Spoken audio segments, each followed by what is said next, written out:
ગુરુના સાનિધ્યમાં આપણે બધા એક ભાવથી આવ્યા છે ત્યારે આજે બધાનું સ્વાગત કરવામાં આવે કેવી રીતે તેરી સખી મંગલા ગાના ભોરી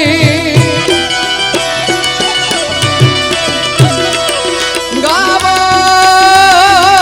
હો હો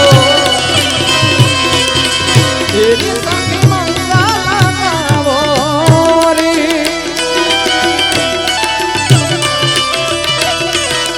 ધરતી અંબર સજાવો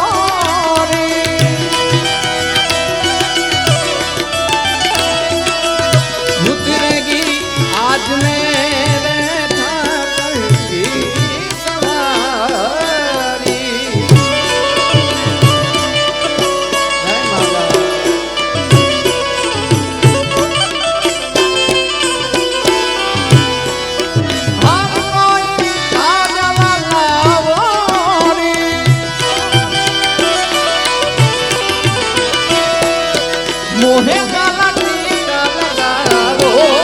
रे